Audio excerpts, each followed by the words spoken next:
Hi friends, welcome back to Jayas వంటిల్లండి. ఈరోజు ప్రసాదం చేస్తున్నానండి. గోధుమతో కావాల్సిన పదార్థాలు చెప్తున్నానండి. ఇంకోండి, అరకప్పు గోధుమక, అరకప్పు పంచదార, బాదం అండి, జిగిడిపప్పు, కిస్మిస్, యాలకి పొడి అండి, నెయ్యి అండి కొద్దిగా వేస్తాను.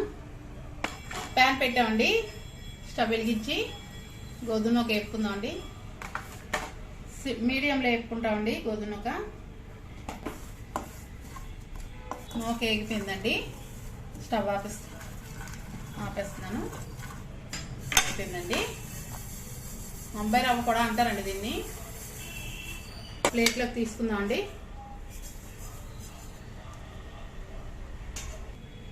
స్టవ్ వెలిగించానండి, బిసి పెట్టాను.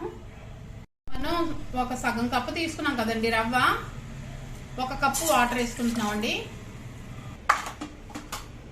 రవ్వ వేపాం కదండి, పంచదార రవ్వ కలిపిసుకోవాలి. రెండు కలిపిసి మనం కలపాలండి. అందులోని వాటర్ మరిగిన తర్వాత ఇది ఇందులో మారుస్తున్నానండి. మనం రవ్వ కలుపుకున్నాడు బాగుంటుంది ఈజీగా.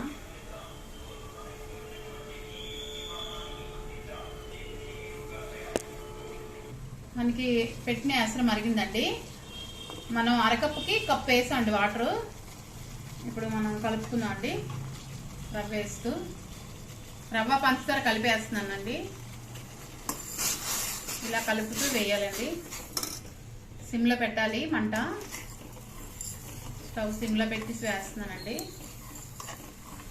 ఇది ఉడికిలోపు మనం కిస్మిస్, జీడిపప్పు, మొత్తం బాదం అన్నీ వేపుకుందాం అండి. నెయ్యి వేసి స్టవ్ వెలిగించానండి. ఒక స్పూన్ నెయ్యి వేస్తున్నాం అండి. నెయ్యి వేసాం కదండి, జీడిపప్పు వేస్తున్నాను, కిస్మిస్ వేస్తున్నానండి,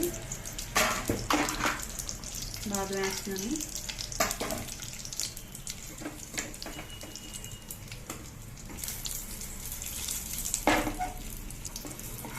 మనకి ప్రసాదం కూడా అయిపోయిందండి. ఎగిపోయి చూసారా, ప్రసాదంలో వేస్తున్నాం అండి.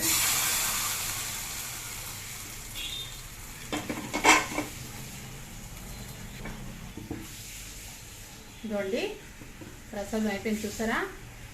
మన గోధుమ ప్రసాదం అమ్మవారికి, మన వెంకటరమణమూర్తికి అందరికీ ఇష్టం అండి. ప్రసాదం చాలా మంచిది. ఇలా చేసి పెడితే యాలకి పొడి వేయాలి.